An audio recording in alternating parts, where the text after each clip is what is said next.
யாழ்ப்பாணத்தில் விஜயை நக்கலாக பேசியதால் அல்லது விஜய் தொடர்பில் பகுடிகள் செய்ததால் நபர் ஒருவர் மன உளைச்சலுக்கு உள்ளாகி உயிரை மாய்த்து கொண்ட சம்பவம் பெரும் அதிர்வலைகளை ஏற்படுத்தியிருக்கின்றது.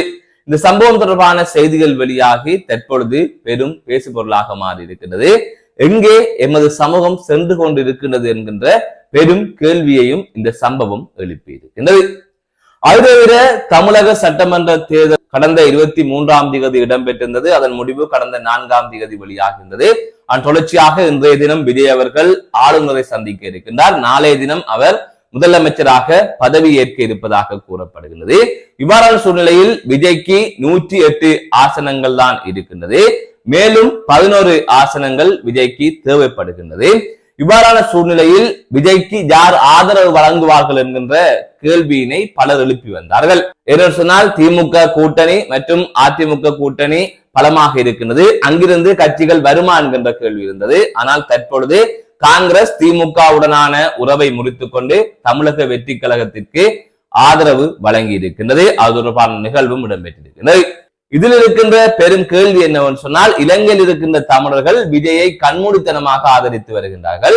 ஆனால் அங்கே காங்கிரசுடன் விஜய் கூட்டணி வைத்திருக்கின்றார். இந்த நிலையில் இலங்கையிலே கடந்த 2009ஆம் ஆண்டு மே மாதம் உள்நாட்டு யுத்தம் முடிவுக்கு கொண்டு வரப்பட்டது. அப்போது பல்லாயிரக்கணக்கான மக்கள் இராணுவத்தினரால் கொலை செய்யப்பட்டதாக இங்கு தமிழர்கள் தொடர்ந்து குற்றச்சாட்டுகளை முன்வைத்து வருகின்ற நிலையில் ராஜபக்ச குடும்பத்திற்கு அப்போது உதவியவர்கள் யார் என்று கேட்டால், இந்தியாவில் மத்திய அரசில் இருந்த காங்கிரஸ், மாநில அரசில் இருந்த திமுக.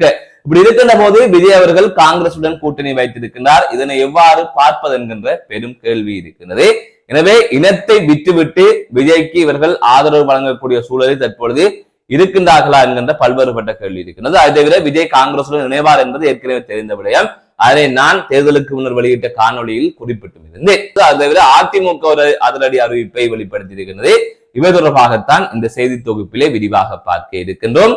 அதற்கு முதல் ஏகே ரிப்போர்ட் எனப்படுகின்ற இந்த யூடியூப் சேனலை இதுவரை யாராவது சப்ஸ்கிரைப் செய்யாமல் பார்த்து கொண்டிருந்தால் சப்ஸ்கிரைப் செய்து கொள்ளுங்கள்.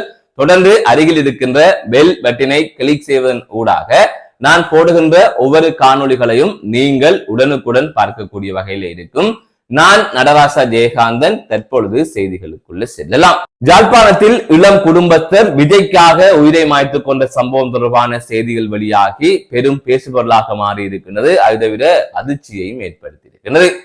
யாழ்ப்பாணம் தெல்லிப்பளையைச் சேர்ந்த குடும்பஸ்தர் விஜயின் வெற்றியை முன்னிட்டு, அதாவது தமிழக வெற்றி கழகம் பெரும்பான்மையான இடங்களில் வெற்றி பெற்றிருந்தது. அதாவது 108 இடங்களில் வெற்றி பெற்றிருந்தது. அவர்தான் முதலமைச்சராக பதவி ஏற்க இருக்கின்றார். இவ்வாறான சூழ்நிலையில் விஜயின் வெற்றியை நண்பர்களுடன் கொண்டாட போகின்றேன், அதற்காக நண்பர்களுக்கு நான் விருந்து வைக்க போகின்றேன் என்று வீட்டில் கூறிவிட்டு குறித்த நபர் கோண்டாவில் பகுதிக்கு சென்றிருக்கின்றார். இந்த நிலையில் கோண்டாவில் பகுதிக்கு சென்று அவர் மது விருந்து வைத்திருக்கின்றார். கோண்டாவில் பகுதியைச் சேர்ந்த நண்பர்களுக்கு தான் இவ்வாறு அவர் மது விருந்து வைத்திருக்கின்றார். இவ்வாறு மது விருந்து ஆரம்பித்த நிலையிலே மதுவை அருந்தி கொண்டிருக்கின்ற போது விஜய் தொடர்பாக மது அருந்தியவர்கள் பல்வேறுபட்ட விடயங்களை பேசியிருக்கின்றார்கள். விஜயை நக்கல் அடித்திருக்கின்றார்கள். விஜய் தொடர்பாக பகுதிகள் செய்திருக்கின்றார்கள். இவ்வாறான சூழ்நிலையில் இந்த விருந்தை வைத்த அந்த நபர் பெரும் மன உளைச்சலுக்கு ஆளாகி இருக்கின்றார். ஆனால் தொடர்ச்சியாக இதனால் அந்த நபர் மன உளைச்சலுக்கு ஆளானதை தொடர்ந்து கோண்டாவில் பகுதியில் இருக்கின்ற அவரது தந்தையின் வீட்டுக்கு சென்று அவர் அங்கே உயிரை மாய்த்துக் கொண்டதாக தெரிவிக்கப்பட்டிருக்கிறது. இந்த சம்பவம் தற்பொழுது தமிழர்கள் மத்தியில் பெரும் பேசுபொருளாக மாறி இருக்கின்றது. அதேவேளை அதிர்ச்சியையும் ஏற்படுத்தியிருக்கின்றது. எமது சமுதாயம் எந்த நிலைக்கு போயிருக்கின்றது என்கின்ற பெரும் கேள்வியையும் கவலையையும் ஏற்படுத்தியிருக்கின்றது. மதிமர் செய்தியாக இன்றைய தினம் தமிழக வெற்றி கழகத்தின் தலைவரான விஜய் அவர்கள் ஆளுநரை சந்திக்க இருக்கின்றார். அதன் தொடர்ச்சியாக நாளைய தினம் முதலமைச்சராக பதவியேற்க இருக்கின்றார் என்று செய்திகள் வெளியாகி இருந்தது. அதன் அடிப்படையில் தமிழக வெற்றி கழகம் 108 ஆசனங்களை இந்த சட்டசபை தேர்தலிலே பெற்றிருந்தது. தொடர்ச்சியாக ஆட்சி அமைப்பதற்கு 11 ஆசனங்கள் தேவை. இவ்வாறான சூழ்நிலையில் காங்கிரஸ் உள்ளிட்ட பல்வேறு கட்சிகளுடன் விஜய் பேச்சுவார்த்தை நடத்தியதாக தெரிவிக்கப்பட்டிருக்கிறது. அதன் அடிப்படையில் திமுக கூட்டணியில் இருந்த காங்கிரஸ் திமுக கூட்டணியுடனான உறவை முறித்துக் கொண்டு தற்பொழுது தமிழக வெற்றி கழகத்துடன் இணைந்திருக்கின்றது. இன்றைய தினம் விஜயை சந்தித்து விஜய்க்கு ஆதரவு அளிக்கின்ற கடிதத்தை காங்கிரசின் மாநில தலைமை வழங்கியதாக தெரிவிக்கப்பட்டிருக்கிறது. ஆகவே தற்பொழுது 5 ஆசனங்கள் மேலதிகமாக விஜய்க்கு கிடைக்கப்பட்டிருக்கின்றது.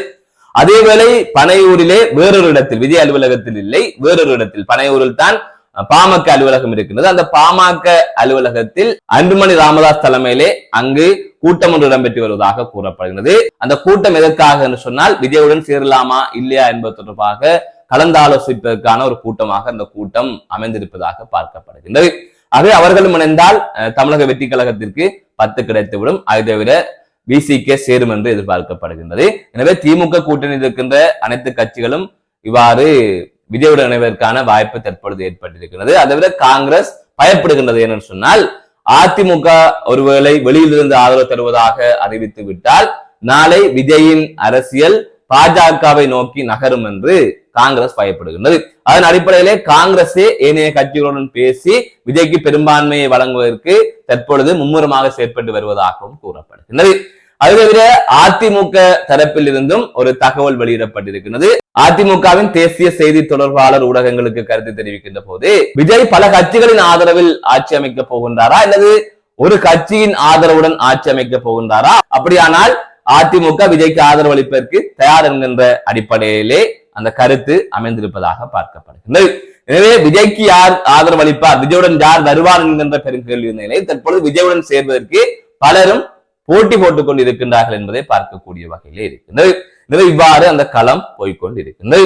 இதிலே முக்கியமான விடயம் என்னவென்று சொன்னால் காங்கிரசுடன் விஜய் கூட்டணி வைத்திருக்கின்றார். ஆனால் இலங்கை தமிழர்கள் புலம்பெயர் தமிழர்கள் விஜய்க்கு ஆதரவு வழங்கி வருகின்றார்கள். ஆனால் அந்த காங்கிரசுடன் விஜய் கூட்டணி சேர்ந்திருக்கின்றார் என்கின்ற போது அது ஒரு மன நெருடலை இங்கு இருக்கின்ற ஆதரவாளர்களுக்கு கொடுக்காதா என்கின்ற ஒரு கேள்வி இருக்கின்றது. எனவே இலங்கையிலே உள்நாட்டு யுத்தத்தின் போது பல்லாயிரக்கணக்கான மக்கள் உயிரிழந்திருந்தார்கள். அதற்கு காரணம் அப்போது மத்தியில் இருந்த காங்கிரசும் மாநிலத்தில் இருந்த திமுகவும். இவ்வாறான சூழ்நிலையில் காங்கிரசுடன் விஜய் கூட்டணி வைத்து இலங்கை தமிழர்களையும் தமிழக தமிழர்களையும் அவமதிக்கின்றாரா அல்லது அவர்களை பொருட்படுத்தவில்லையா என்கின்ற கேள்வி இருக்கின்றது. ஆகவே இவ்வாறு தமிழ் மக்களுக்கு எதிராக செயற்பட்ட காங்கிரசுடன் தமிழ் மக்கள் நேசிக்கின்ற விஜய் சேர்ந்திருக்கின்றார். இதற்கு பிறகும் விஜய்க்கு இலங்கை தமிழர்கள் எவ்வாறு ஆதரவு வழங்க முடியும் என்கின்ற கேள்வி இருக்கின்றது. எனவே எமது இனத்தை அளித்தவர்களுடன் விஜய் கூட்டணிக்கு போயிருக்கின்றார். இந்த விடயத்தை விஜய் ரசிகர்கள் எவ்வாறு பார்க்க போகின்றார்கள் என்பதையும் இங்கு கவனத்தில் எடுக்க வேண்டியிருக்கின்றது. எனவே விஜய் அதிமுகவின் ஆதரவை கோரியிருக்கலாம், அதிமுகவும் அதற்கு தயாராக இருக்கின்றது.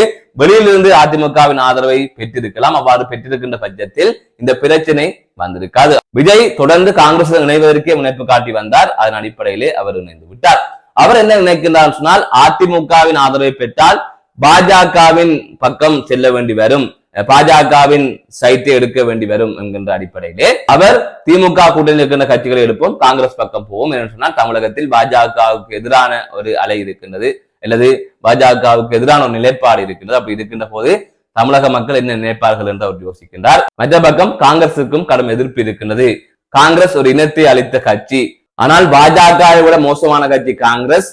பாஜக இந்த அளவிற்கு எங்குமே செய்ததில்லை. ஆனால் காங்கிரஸ் ஒரு மிக மோசமான ஒரு கட்சி. கடந்த காலங்களில் தமிழக மக்களுக்கும் அதேவேளை தமிழ் மக்களுக்கும் எதிராக பல அநியாயங்களை உலக அளவில் செய்தவர்கள் தான் இவர்கள். ஒரு இனத்தை அளித்திருக்கின்றார்கள். அதேவேளை தங்களது உறவுகளை இழந்தவர்கள் இங்கிருந்து ஆதரவு அளிக்கின்றார்கள் விஜய்க்கு. அப்படி இருக்கின்ற போது விஜய் இவ்வாறான ஒரு முடிவை எடுத்திருக்கின்றார். இதனை எவ்வாறு பார்க்கின்றீர்கள் என்பதை நீங்களே கூறிவிடுங்கள். நீங்களே இது தொடர்பான முடிவுகளை எடுத்துக் கொள்ளுங்கள்.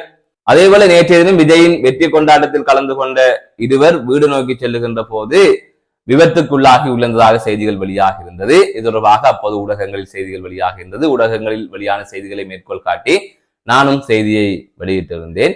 இந்த நிலையில் அவர்கள் தொடர்பாக சமூக வலைத்தளங்களில் பல கருத்துக்கள் முன்வைக்கப்படுகின்றது. அதிலே முக்கியமாக இவர்கள் எல்லாம் இறக்க வேண்டியவர்கள் தான், இவர்கள் இருந்து என்ன செய்ய போகின்றார்கள் என்கின்ற பல்வேறுபட்ட விடயங்களை பலரும் கூறிக்கொண்டிருக்கின்றார்கள். இருவர் இறந்து விட்டார்கள். அவர்கள் தொடர்பாக இவ்வாறு பேசுவது என்பது நாகரீகம் அல்ல. அதை தவிர உண்மையிலே அவர்கள் விஜயின் வெற்றி கொண்டாட்டத்தில் கலந்து கொண்டார்களா என்பது தொடர்பாகவும் எனக்கு இதுவரை உறுதிப்படுத்தப்பட்ட தகவல் கிடைக்கவில்லை. ஆனால் ஊடகங்களில் அவ்வாறு செய்திகள் வெளியாக இருந்தது. எனவே அப்படியான சூழ்நிலையில் அவர்கள் இறக்க வேண்டியவர்கள் என்று கருத்து சொல்வதும் அவர்கள் தொடர்பாக அவர்கள் இறந்தால் பிறகு தேவையில்லாமல் விமர்சிப்பதும் சரியான ஒரு அணுகுமுறையாக இல்லை என்பதையும் இதில் பதிவு செய்து கொள்ள வேண்டும்.